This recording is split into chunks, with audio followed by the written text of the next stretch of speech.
Bonjour à toutes et à tous. Je suis Romain Lecomte du cabinet Wavestone et je vous souhaite la bienvenue dans cette table ronde dédiée à un thème qui est assez central dans un salon comme le MIXI, le nucléaire au service de la décarbonation des systèmes énergétiques. On va démarrer la table ronde. Juste un petit propos introductif, je vais être assez bref. Le défi de la décarbonation des systèmes énergétiques est un défi très important. Il n'a sans doute jamais été aussi important dans le contexte d'urgence climatique que l'on connaît. On doit repenser aujourd'hui en profondeur la manière dont nous produisons, consommons de l'énergie pour à la fois réduire la dépendance aux combustibles fossiles et trouver un mix énergétique à la fois performant, disponible, à l'épreuve du futur. Dans ce contexte, le nucléaire a aujourd'hui sans doute plus d'arguments que jamais pour fournir une électricité décarbonée qui sera adaptée à un nombre croissant d'usages, à la fois industriels, tertiaires, domestiques. Pour éclairer ce sujet, aujourd'hui, on a la chance d'avoir 4 acteurs de premier plan de la filière nucléaire avec moi sur scène. Je vais vous les présenter brièvement avant de rentrer dans le vif du sujet. Tout d'abord, à ma droite, je vous présente Romain Monnier, qui intervient depuis 2022 chez Nuclear Valley, où il occupe actuellement le poste de directeur technique. Romain est doctorant en mécanique et génie civil et son parcours l'a amené à travailler précédemment chez Framatome sur les contrats pour le réacteur ITER et chez Industil, un fournisseur historique de lingots pour le secteur nucléaire en tant que responsable R&D et métallurgie du soudage. À côté de Romain, Didier Ohaillon qui a eu un parcours très varié. Je ne citerai que quelques aspects de sa carrière, mais il a été directeur technique du consortium en charge de la mise en sécurité du sarcophage de Tchernobyl, directeur ingénierie de Sofinel, directeur de la centrale nucléaire de Flamanville 3, directeur de projet EDF sur le site de Taishan, également en charge de la coordination du réacteur de fusion ITER, et depuis quelques mois, il occupe la fonction d'advisor énergie et climat à la IEA. À sa droite, je vous présente Alain Vallée, le fondateur et des concepteurs de Calogena, donc un petit réacteur modulaire nucléaire dédié au chauffage urbain. Alain était directeur technique de Framatome et responsable de la conception de l'EPR dans le cadre de ce poste. Au CEA, il a été en charge également de l'exploitation de 11 installations nucléaires de base, dont 3 réacteurs de recherche. Et enfin, il a été président de Nuc Advisor, une société de conseil en énergie qui a accompagné la réalisation de plusieurs réacteurs dans le monde entier. Et pour terminer le tour de table et les présentations, à l'opposé de la scène par rapport à moi, Ludovic van Dendrich, directeur général de Nucléo depuis septembre 2023, avec une riche carrière internationale chez DEF, avec une implication particulière dans le projet de construction d'Hinkley Point, l'extension de la durée de vie de la flotte française nucléaire et thermique. On travaille également sur les installations de recherche du CEA, ITER, Orano et des centrales nucléaires CGN, CNNC en Chine. Et au préalable, Ludovic a également occupé des postes exécutifs chez CNI, Monet, Westinghouse, Areva et Framatome sur des projets nucléaires en France, en Chine, aux États-Unis. Donc des invités sur scène avec des parcours très riches et qui vont nous permettre d'éclairer ce sujet de la décarbonation des systèmes énergétiques sous plusieurs angles. Ces présentations étant faites, je vous propose de rentrer dans le vif du sujet avec Didier Ohaillon. Une question un peu panoramique. Quel scénario vous envisagez pour le nucléaire dans le mix énergétique de demain, aux côtés des énergies renouvelables intermittentes, et en particulier pour des secteurs fortement consommateurs comme l'industrie ou le transport ? Bon, merci. Alors, je ne vais pas parler complètement des études de l'AIEA, parce que souvent on nous critique d'être nucléocentré. Donc, je vais parler d'une autre agence, qui est l'Agence internationale de l'énergie, qui était issue du monde pétrolier après la crise, et qui, il y a quelques années, sous l'impulsion de son directeur général, Fatih Birol, a dit, bon, écoutez les gars, vous voulez aller sur du net zéro, je vais vous faire un scénario net zéro. Et donc globalement, il a défini, et ce qui est intéressant, c'est qu'on arrive à peu près aux mêmes conclusions que nos études côté AIEA sur le nombre de réacteurs à mettre en service.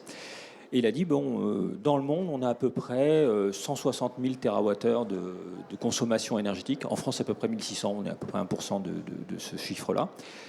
Et en 2050, il prévoit une augmentation quand même de cette consommation, de l'ordre de 7%, mais qui est qui sera compensé en partie par l'efficacité énergétique, etc., parce qu'on va avoir une population qui est beaucoup plus importante et des besoins en énergie qui sont aussi beaucoup plus importants. Donc il va falloir avoir une efficacité énergétique et une sobriété, sufficiency en anglais, qui est très importante. En France, par exemple, RTE, sur ces scénarios, prévoit 40% de sobriété, d'efficacité énergétique à ces mêmes horizons. On voit donc dans le monde occidental, on est plutôt sur des baisses, et dans le monde global, on est plutôt sur des hausses, ce qui est normal puisqu'on va avoir l'Afrique et l'Inde qui vont accéder à des niveaux plus importants. Et une des premières outcomes de cette analyse, c'est qu'aujourd'hui, le besoin en électricité, enfin la part de l'électricité dans le monde, c'est à peu près 20%, et l'AIE prévoit à peu près 50%. RTE prévoit 55%, et nous, côté AIE, on est aux alentours de 50% aussi. Voilà. Donc globalement, on va avoir une part de l'énergie électrique qui va être beaucoup plus importante dans le système si on veut effectivement être sérieux en termes de décarbonation. Et le mix énergétique aujourd'hui, électrique, il est quand même très carboné. Il est aux alentours de 60% carboné.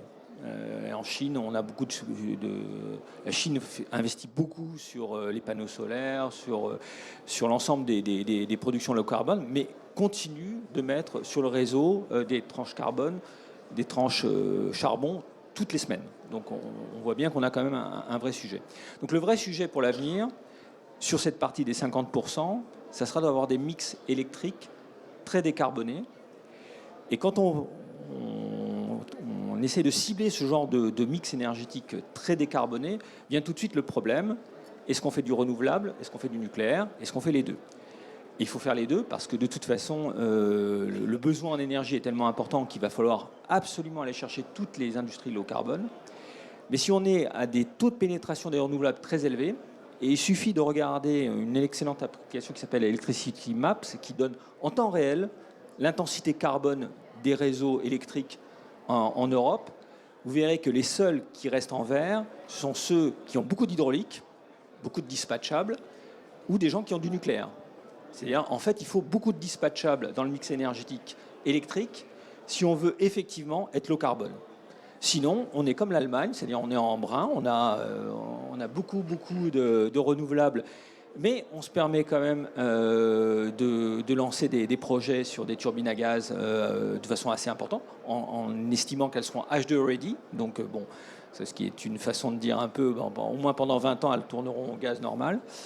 Et on le voit aussi en Espagne où on a du curtailment sur les panneaux solaires parce qu'ils produisent tous en même temps, mais il faut bien produire aussi la nuit, il faut bien aussi produire aux heures de pointe. Il y avait une table ronde sur la flexibilité, les heures de pointe sont sur le matin et le soir, et donc là il faut effectivement de l'énergie disponible. Donc il faut du dispatchable. Et ça, c'est indispensable, sinon les coûts systèmes vont exploser. Il y a une analyse qui a été faite en 2012 par l'OCDE sur les coûts systèmes, et donc on va se retrouver avec des coûts monstrueux si on veut effectivement être capable de pallier cette variabilité des renouvelables.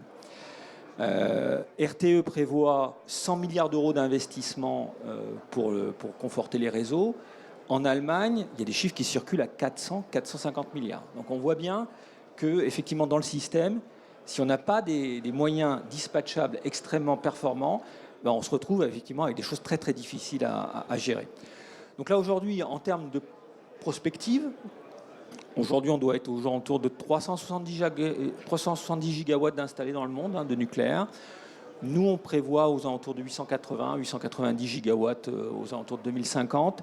L'AIE est dans la même perspective et l'OCDE a annoncé plutôt un peu plus de 1200, ce qui explique qu'effectivement, la dernière COP, il y a cet engagement de tripler. On est plutôt sur doubler. Mais ça veut dire qu'aussi, il va falloir quand même passer la seconde en termes de développement. Aujourd'hui, on met à peu près 5-6 gigawatts par an de nucléaire sur le réseau. Il va falloir passer à 20, 25. Donc peut-être les Chinois seront capables de le faire. Mais en tout cas, nous, il va falloir aussi développer. Mais quand on a fait ça, on a fait 50% du problème.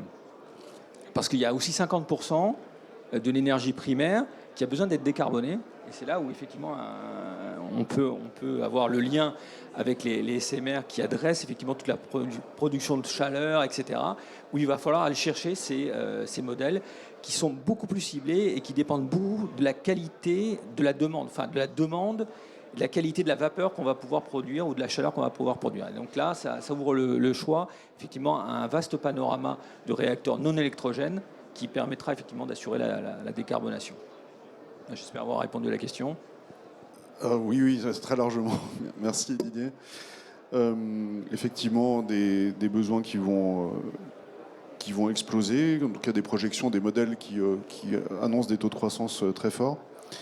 Romain, est-ce qu'on peut peut-être zoomer sur le marché français, justement le soutien d'un pôle de compétitivité comme Nuclear Valley à cet effort de croissance de la part de l'électrique dans le mix, avec d'abord une question sur la dynamique d'investissement sur le territoire français, sur le secteur nucléaire. On voit aujourd'hui qu'il y a à la fois des investissements publics soutenus par la puissance publique, et Nuclear Valley est bien placé pour le savoir, mais aussi une dynamique d'investissement privé.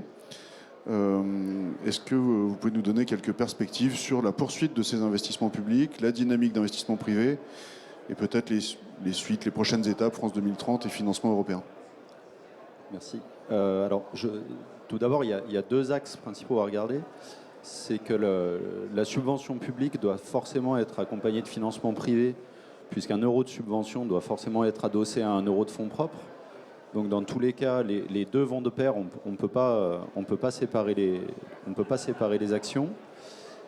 Ça, c'est dans le cadre de l'innovation et des avancées technologiques.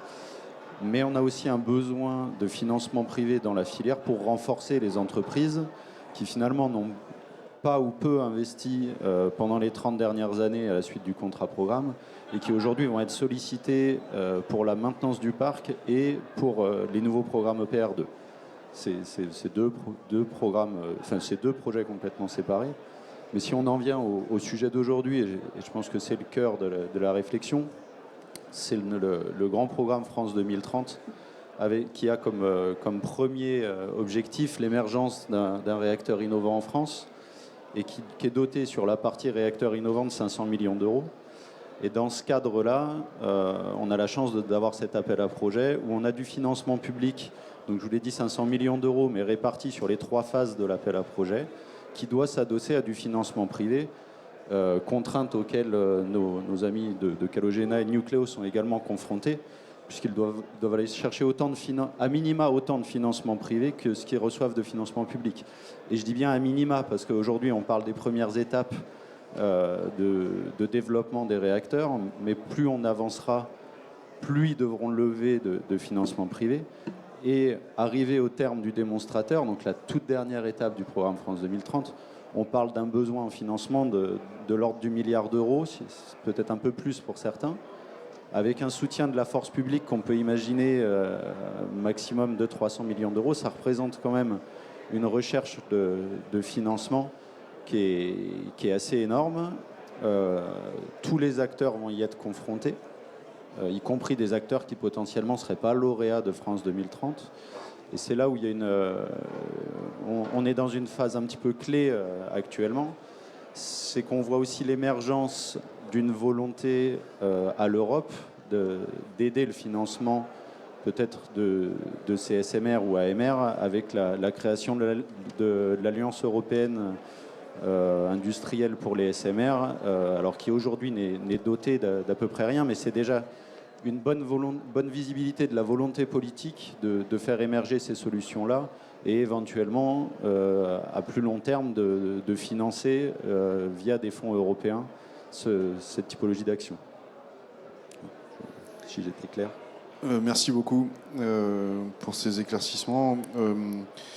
Le financement aujourd'hui, c'est une chose, mais pour le cibler sur quel type de projet? Alors on voit qu'il y a un bouillonnement d'initiatives aujourd'hui avec des modèles de SMR et d'AMR assez différents, notamment ceux qui ont été accompagnés dans la phase 1 de France 2030.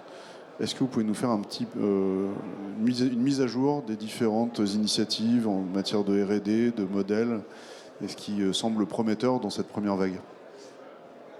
Alors, la phase 1 aujourd'hui de France 2030 est clôturée. On a 11 lauréats annoncés. Je ne sais pas si on peut classer des technologies plus prometteuses que d'autres. À mon sens, non. C'est une grande. Il faut se focaliser peut-être sur les applications de chacune. Chacune a une application dédiée. On voit quand même sur les 11 lauréats un panel complet des réacteurs de génération 4. On a toutes technologies confondues. Et des réacteurs de génération 3 également. Donc on est sur des niveaux de maturité technologique qui ne sont pas forcément les mêmes sur le concept en soi, et y compris sur les concepts économiques. Donc on balaye un spectre large de toutes les possibilités imaginables côté SMR, technologiquement, mais d'un point de vue applicatif également. On a deux cas qui sont drastiquement opposés quant à l'applicatif aujourd'hui. Et je pense que c'est ce qui est intéressant. Et tout porte à croire qu'il y en aura qui arriveront. Merci beaucoup. Effectivement, on va s'intéresser maintenant à des applications. Et on peut commencer par Nucléo, Ludovic. Nucléo est un des acteurs avancés sur le segment des SMR, à la fois lauréat France 2030. On peut dire aussi que France 2030, c'est à la fois du financement, mais aussi un coup de tampon quelque part.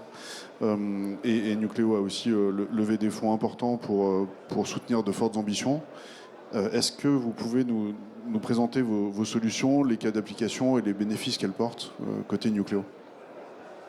Oui, alors le projet Nucléo, c'est un des 11 projets dont a parlé Romain qui s'inscrit sur une technologie dite de génération 4, donc plutôt sur le côté innovation et une technologie qui émerge aujourd'hui au travers de plusieurs startups comme la nôtre.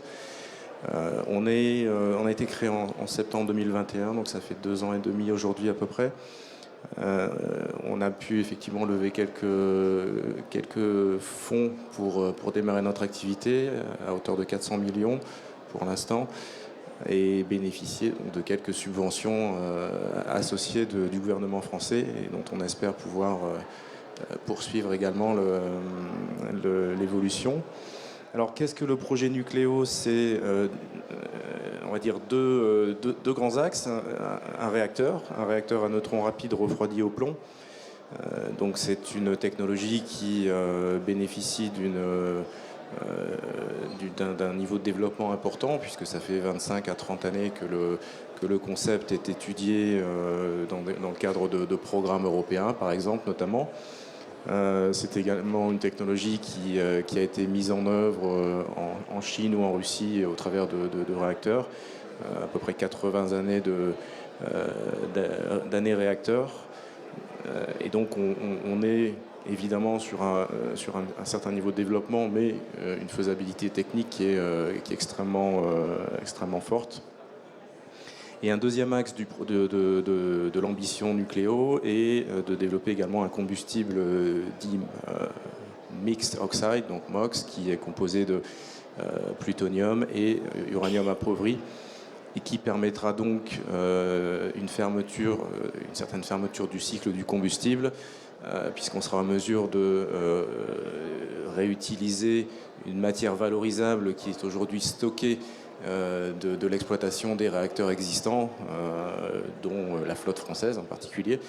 Et donc c'est ce cycle vertueux de réutilisation de la matière aujourd'hui inutilisée qui permettra de régénérer de l'énergie plusieurs fois, puisqu'on parle de multi-recyclage dans les décennies à venir.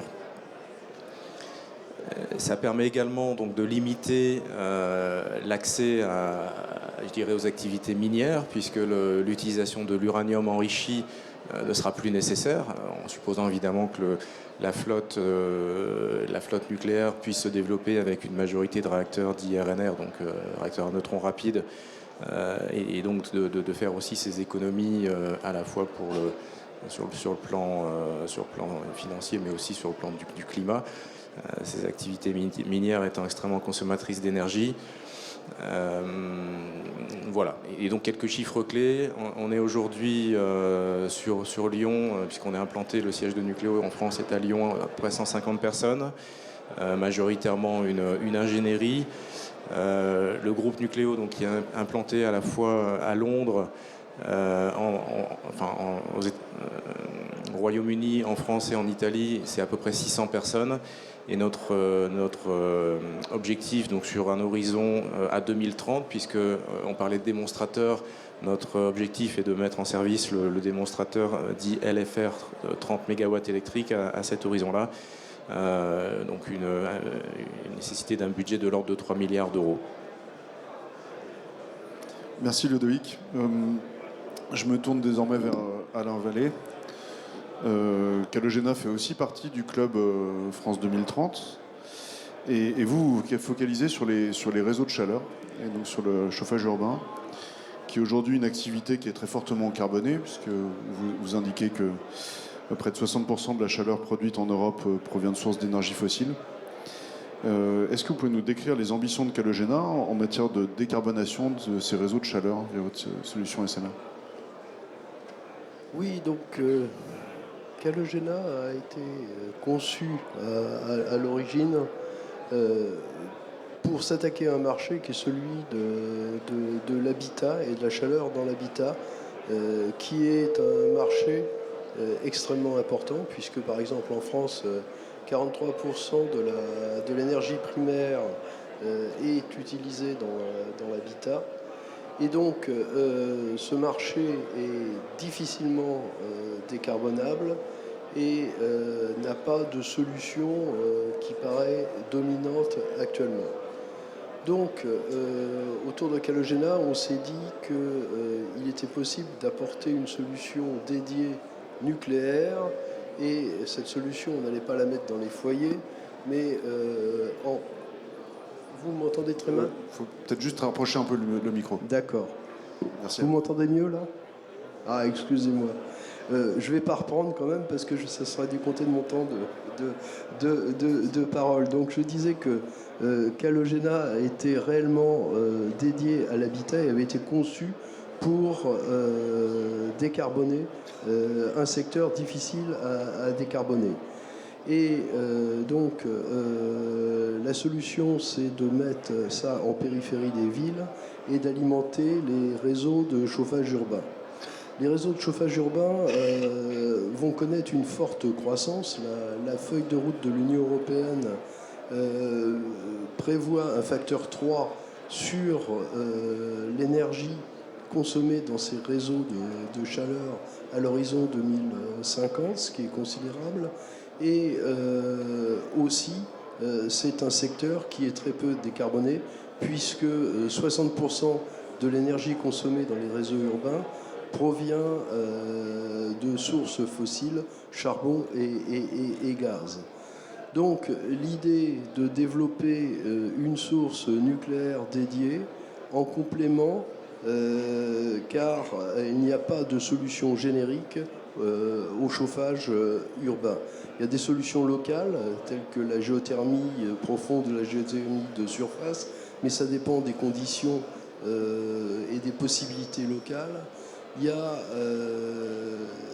les incinérations diverses et variées, la chaleur fatale des usines, mais c'est utiliser des solutions carbonées en les partageant avec d'autres. Et puis il y a la biomasse, mais qui est une ressource qui, avec le temps, sera extrêmement limitée, car convoitée par de nombreux secteurs de décarbonation. Et puis, ça reste une combustion. Donc, le nucléaire peut apporter une petite contribution à ce panorama. Et le point clé pour le nucléaire dans ce cadre-là, pardon, c'est réellement l'acceptabilité d'une solution nucléaire et l'avantage de Calogena, la force de Calogena, c'est que le fait d'alimenter un réseau à basse température, des températures autour de 100 degrés, permet de renverser la table sur l'approche de sûreté et de trouver des solutions simples et sûres, facilement explicables et donc acceptables en périphérie des villes. Merci beaucoup Alain. Je reviens vers vous Ludovic sur les applications de Nucléo. Alors on était ici sur les réseaux de chaleur. Nucléo, vous avez des perspectives, des cas d'usage complètement différents. Quelles industries ciblez-vous avec vos différents modèles de SMR prévus à votre roadmap, et est-ce que vous avez quelques éléments sur votre roadmap à venir? Vous avez déjà parlé de 2030, mais est-ce qu'il y a d'autres rendez-vous avec le marché?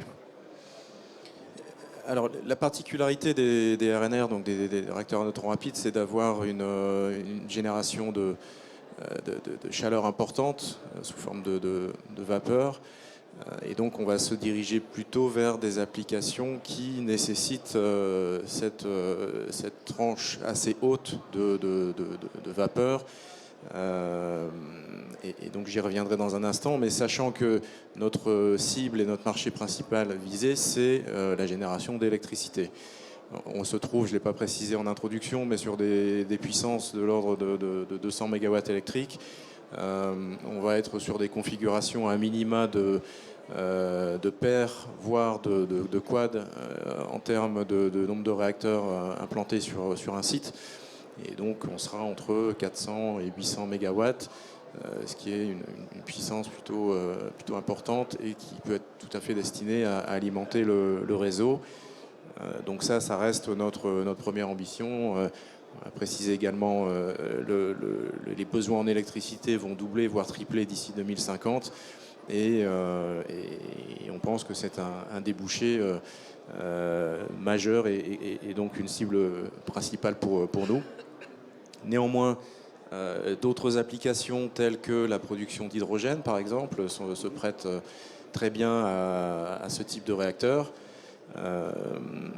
En cascade de l'hydrogène, on peut également ensuite générer des biocarburants, ce qu'on appelle e-fuel, notamment sur le transport maritime, avec des quantités importantes également de carburant à fournir.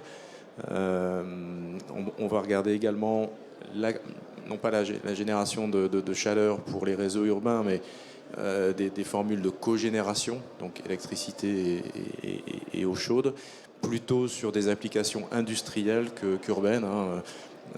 Ce genre de SMR peut aussi être destiné à l'industrie lourde, qui va être extrêmement demandeuse d'énergie, évidemment, pour diverses applications, dont des besoins en vapeur de forte température parfois. Et puis on peut aussi considérer des usines de dessalement d'eau de mer qui vont de plus en plus se développer avec les problématiques de climat et pour lesquelles les SMR sont également tout à fait adaptés. Donc concrètement, on a aujourd'hui signé quelques partenariats avec certaines entreprises. On a lancé une étude applicative donc, pour que le réacteur LFR, donc, qui est le nôtre, puisse être adapté au marché de l'hydrogène. Donc une étude de faisabilité là, qui est actuellement en cours. Et puis on a récemment signé aussi un partenariat avec la société Viaro Energy qui exploite aujourd'hui des sites plutôt dans le domaine de l'oil and gas et qui viserait à potentiellement être remplacé par des SMR sur ces sites. Merci beaucoup. De votre côté, Alain, côté Calogena, quelles sont vos perspectives de développement? Alors je sais que ça se passe plutôt du côté des collectivités locales. Comment voyez-vous l'avenir de Calogena sur justement le fait de remplacer aussi des sources de production aujourd'hui, gaz ou autres? Alors, je vais commencer par quelques ordres de grandeur. Tout à l'heure, je parlais de la feuille de route de l'Union européenne qui vise un fort accroissement et une décarbonation des réseaux urbains à l'horizon 2050. En concret, cela se traduit par la nécessité de trouver 500 000 mégawatts de production de chaleur pour alimenter ces réseaux urbains. 500 000 mégawatts. La puissance de Calogena, c'est 30 mégawatts. Donc, ce que nous visons, c'est quelques pourcents du marché européen, ce qui est peu, et c'est une contribution qui sera complémentaire aux autres besoins. Sur un réseau de chaleur, vous avez différents types d'installations qui fonctionnent selon le merit order pour chauffer les habitations. Et donc, c'est une solution qui intervient en complément d'autres solutions. Le client final, finalement, c'est effectivement les collectivités locales. Et nous avons commencé à prendre contact avec de nombreuses communautés locales pour voir et tester leurs réactions. Dans l'ensemble, les acteurs, que ce soit les opérateurs de réseau ou les communautés locales, sont parfaitement conscients qu'il y a un vrai défi de carbonation et qu'il n'y a pas de solution évidente. Et donc, ils sont très intéressés par une solution nucléaire. Et la dynamique qu'il y a actuellement dans l'opinion en faveur du nucléaire les conduit à considérer de façon plus approfondie cette option qui est une option, je dirais, extrêmement souple, qui n'a pas besoin de source froide et qui peut s'implanter de facto à peu près partout. Oui, vous me disiez en amont de la table ronde que vous aviez fait une étude d'opinion qui montrait que plus de 50% du public était désormais pas opposé, voire favorable à avoir des SMR à proximité. Oui, maintenant il n'y a plus de rejet et le défi pour nous, c'est de trouver des solutions et une approche de sûreté qui soit facile à expliquer, convaincante et qui permette une acceptabilité aisée d'un réacteur nucléaire, sachant qu'il y a forcément des inquiétudes et des réticences qui peuvent apparaître. Merci Alain. J'aimerais poursuivre ce tour de table pour vous donner la possibilité de donner vos avis d'experts sur deux sujets. Justement, on reviendra sur l'opinion publique. Si effectivement, elle est fluctuante, mais les choses vont dans le bon sens. Ma première question porte plutôt sur le champ de contraintes qu'il y a au développement de nouvelles solutions dans le domaine de la filière nucléaire. On entend beaucoup parler de ces contraintes à l'expansion en termes de complexité technologique, en termes de normes, en termes de réglementaires, de R&D, d'accès aux compétences aussi, un gros sujet beaucoup discuté avec le GIFEN, son étude match, etc. D'après vous, quels sont les principaux défis? J'en ai cité quelques-uns, mais plus concrètement peut-être, et obstacles à lever pour que l'énergie nucléaire, sous toutes ses formes, vous en avez illustré un certain nombre, prenne sa place dans le cadre de la transition énergétique vers une économie bas carbone, qui est un peu le sujet de notre table ronde. Je ne sais pas qui veut démarrer sur ce sujet. Didier ? Alors, je pense que le sujet est assez différent en fonction de là où on se situe dans le monde. Aujourd'hui, pratiquement tous les réacteurs en construction sont soit...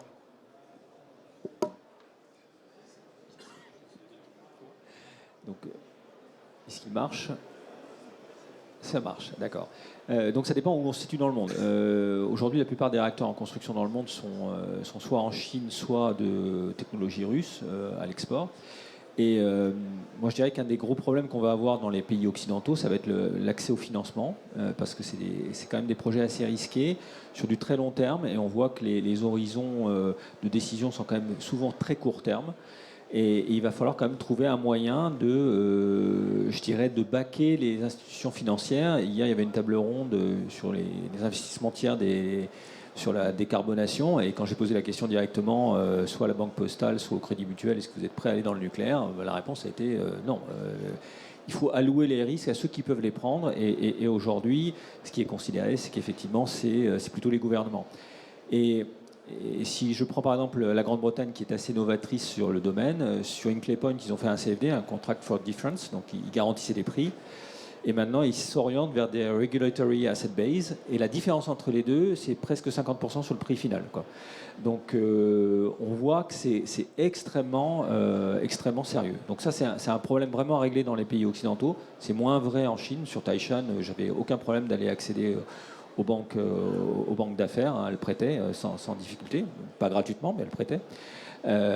C'est quand même beaucoup plus compliqué quand on fait des tours de table sur des gros réacteurs. Donc je dirais que ça, c'est un vrai sujet. Après, il y a les compétences. Vous avez cité Match du GIFEN, hein, qui montre que là aussi, c'est pas la même chose en Chine et dans les pays occidentaux. En Chine, ils n'ont pas arrêté de construire et donc ils savent faire. Ils ont les compétences, ils ont des gens capables de faire. En France, on a perdu cette capacité et il va falloir la reconstruire. Et ça va être quelque chose qui va nous prendre 10 ans à peu près. Et puis après, il y a ce que je veux dire, l'aspect réglementaire. Qui va surtout concerner les SMR. Si effectivement on veut vendre beaucoup de SMR, il va falloir ne pas compter que sur les marchés domestiques. Et donc on ne va pas pouvoir refaire à chaque fois des têtes de série en fonction des pays qu'on contraint. Et puis après, je pense qu'il y a l'aspect acceptabilité du public, mais ça fait partie d'une question un peu particulière que vous avez posée. Est-ce que quelqu'un veut compléter ces sujets, financement, réglementaire, accès aux compétences? Alain? Oui, si je peux ajouter un point, l'énergie nucléaire est l'énergie la plus concentrée. C'est-à-dire qu'avec le moins de matière, on fournit le plus d'énergie. Ça veut dire en pratique qu'elle fait appel de façon très limitée aux matières premières et aux ressources naturelles. Typiquement, un réacteur nucléaire consomme un facteur 10 ou 20 fois de masse de matériaux inférieure à d'autres solutions technologiques. Et par contre, au bout de la chaîne, on se retrouve avec des coûts qui sont à peu près équivalents, et ces coûts, ils sont liés à la valeur ajoutée humaine. Donc la ressource énergétique maximum pour le nucléaire, c'est les capacités humaines. Et donc c'est vraiment crucial pour le nucléaire d'avoir les ressources humaines qui sont nécessaires à son développement, puisque c'est la grande partie de sa valeur ajoutée. Romain, un complément? Bien sûr. Si je peux peut-être juste enfoncer le clou sur la partie compétences. Aujourd'hui, le GIFEN, via son programme Match, a bien quantifié les besoins pour la construction, construction, maintenance, etc., des programmes actuels. N'est pas encore inclus dedans la construction potentielle de SMR ou d'AMR. Et qui plus est, avec l'arrivée de nouvelles générations de réacteurs, ça sous-entend aussi des nouvelles compétences en termes d'exploitation et de maintenance, je dirais même à développer et à mettre au point pour être en capacité d'avoir des personnels qui soient capables d'exploiter ces nouveaux réacteurs. Je pense que c'est assez trivial d'imaginer qu'exploiter un réacteur de Calogéna ne sera pas exactement le même travail qu'exploiter un réacteur de nucléo. Donc tout ça, c'est aussi des nouvelles compétences à créer, et la chaîne d'exploitation est aussi à rénover, je dirais, là où aujourd'hui on sait exploiter des REP et on est resté sur notre parc REP. Pour apporter un peu de complément par rapport à ce qui vient d'être juste dit, c'est important aussi de considérer la capacité industrielle qui est à notre disposition et qui devra l'être, puisque tout n'est pas encore aujourd'hui disponible, en termes de capacité de production et de fabrication des équipements et aussi de certaines technologies qui aujourd'hui ne sont pas complètement développées. Je peux penser à la fabrication additive qui effectivement a fait déjà ses preuves, mais qui continue d'évoluer, notamment sur le domaine nucléaire. Et donc on est amené dès aujourd'hui, alors qu'on est en phase même de conception, je dirais, avant-projet de la techno, de lier les bons partenariats, d'identifier nos partenaires industriels de demain, et puis de les aider à monter aussi en puissance, de façon à ce qu'on soit prêt pour à la fois le démonstrateur à la fin de cette décennie, mais pour le déploiement de la flotte plus tard. Donc ça, c'est extrêmement important, la supply chain. Ensuite, je reviens sur les aspects réglementaires. On a tous entendu parler de la loi d'accélération du nucléaire. Donc, il y a un certain nombre de signaux positifs qui sont notés depuis, on va dire, 2 ans. Ça nous permet, nous, en particulier, d'avoir déjà démarré notre processus licensing qu'on appelle, hein, pour être autorisé par l'autorité de sûreté nucléaire à commencer à construire et plus tard exploiter nos réacteurs. Donc les phases de déroulement et d'acceptation par l'autorité de sûreté ont été revues et accélérées, raccourcies en termes de process. On a également dans le cadre de cette loi, la notion de proximité immédiate à des installations nucléaires de base existantes qui a été définie, c'est-à-dire qu'en s'implantant sur un périmètre environnant d'une INB actuelle, on bénéficie de ces mesures d'accélération d'autorisation par l'ASN. Et puis on est aussi amené à travailler de manière assez rapprochée avec les différentes entités d'État, notamment pour faire évoluer certaines lois. Et compte tenu du calendrier serré que l'on met en avant, n'oublions pas qu'on a parlé en introduction de fonds privés, donc on ne peut pas se mettre sur des horizons de 15-20 ans. Et donc ce calendrier ambitieux doit être aussi servi, je dirais, par le cadre réglementaire. Et on doit être capable de commencer à construire une installation nucléaire avant d'avoir eu un décret d'autorisation de construction. Donc dans ce processus de l'ASN qui a été redéfini, l'idée c'est de pouvoir attaquer les premiers bétons avant les 6 ans qui constituent l'ensemble du processus. Et puis en dernier point peut-être, toujours je dirais l'intervention importante et le soutien des pouvoirs publics, ce qui est le cas aujourd'hui en France, mais la machine doit être mise en marche le plus rapidement possible. C'est d'obtenir aujourd'hui des sites tout simplement pour pouvoir nous implanter. Et là encore on va trouver différentes orientations possibles.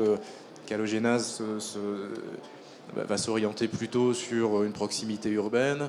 Des réacteurs comme Nucléo vont plutôt s'inscrire dans une logique de SMR de plus forte puissance, et je l'ai dit tout à l'heure, à vocation à générer de l'électricité.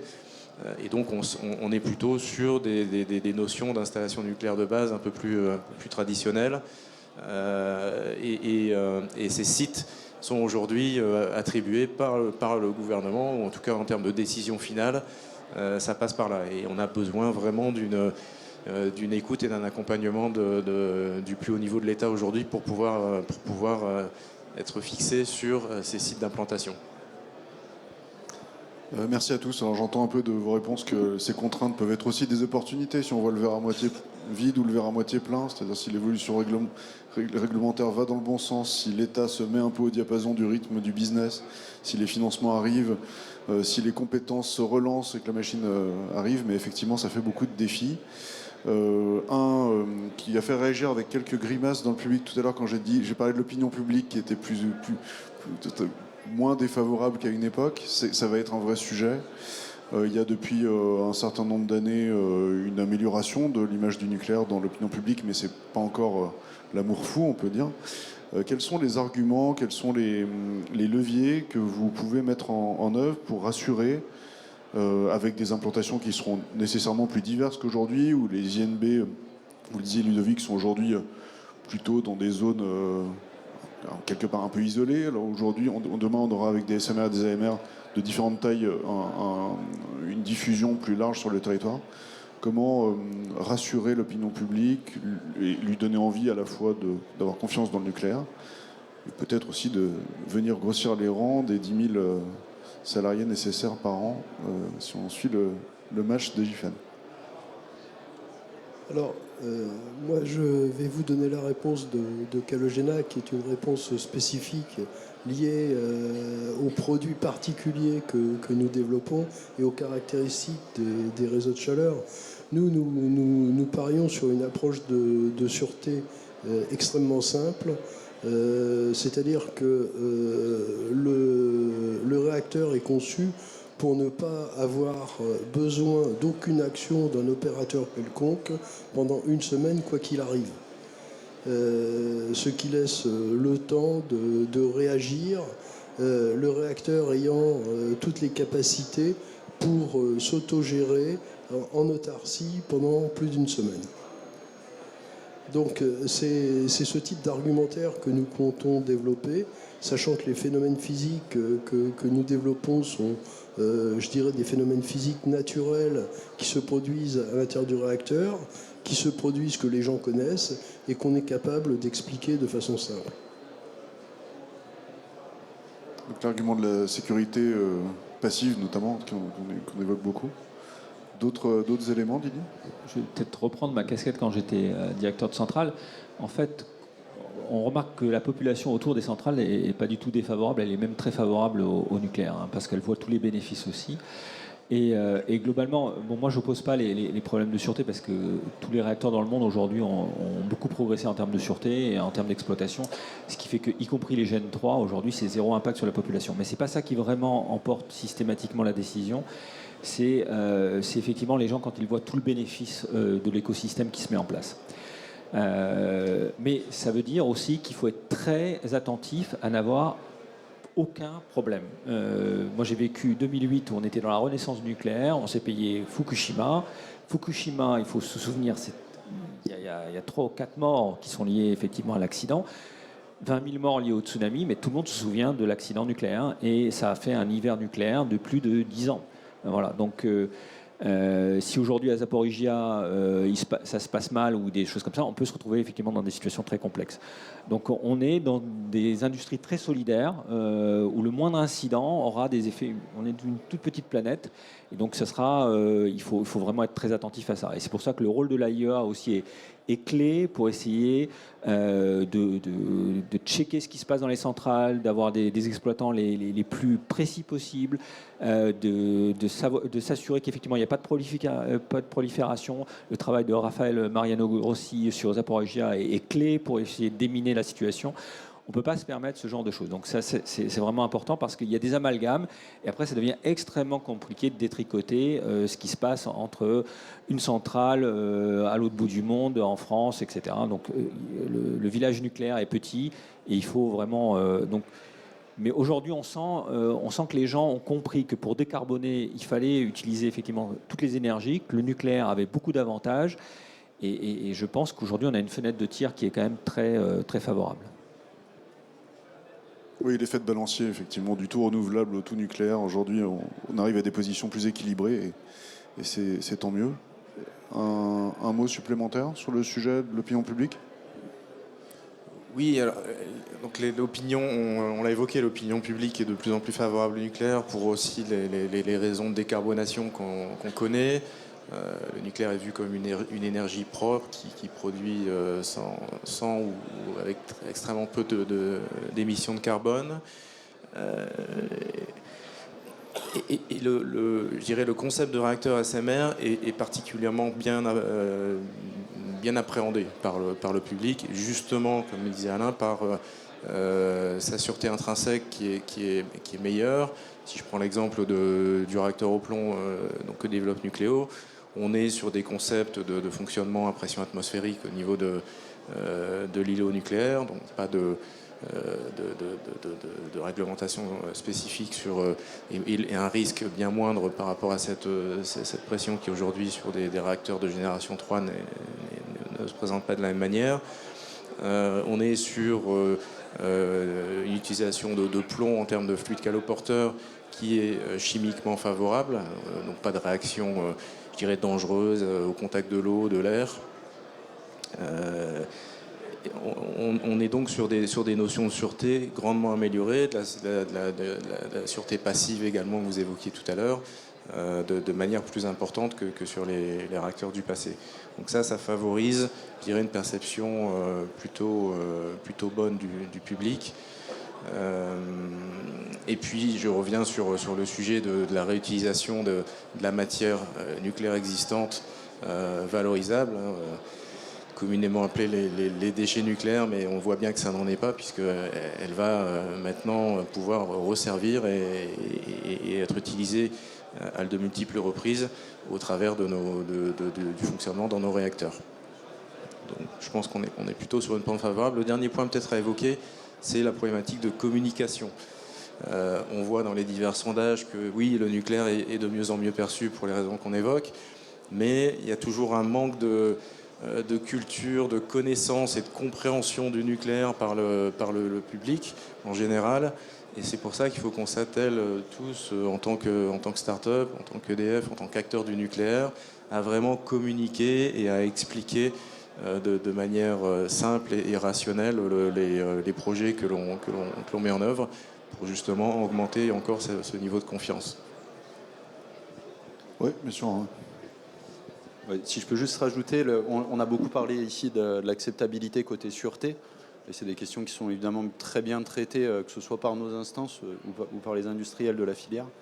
Il y a aussi une question d'image globale du nucléaire pour l'acceptabilité, qui a été un petit peu ternie ces dernières années avec des non-réussites industrielles, on pourrait dire.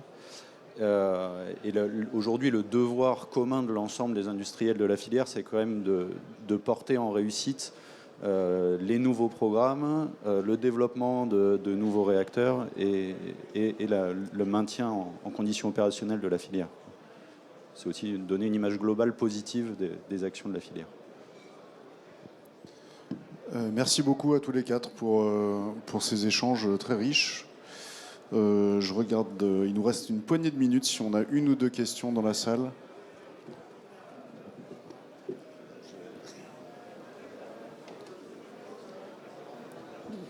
Bonjour, Michel Armand, Vallée de l'Énergie à Belfort. Je m'interroge sur la capacité à implanter toutes ces nouvelles technologies eu égard aux surfaces disponibles et aux négociations nécessaires avec EDF ou des acteurs publics. Qu'en est-il aujourd'hui ?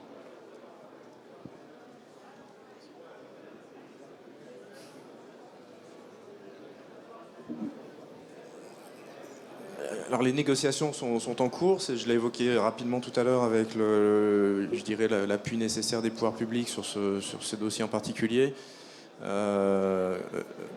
était précisé en introduction qu'on ait beaucoup d'acteurs aujourd'hui qui ont émergé dans un temps extrêmement court et on a tous besoin de sites à la fois pour implanter nos démonstrateurs dans un premier temps, puis ensuite pour pouvoir se déployer en matière de flotte.